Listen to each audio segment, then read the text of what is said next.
In this video, I'm going to show you how you can create a three-way call on Microsoft Teams. So there are a couple of different ways you can do this. I'm going to share them all and you can use whichever one you want.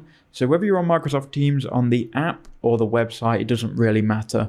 What you need to do is go to the Meet button, click on that, and then you can either create a meeting link or you can schedule a meeting. So the first way would be to schedule the meeting. If you click on that, you can then prepare your meeting. So you can give this a title. So I'll just put here group call. And what you can do here is you can go ahead and actually invite people via their name or their email. So let's say we're inviting steve@gmail.com.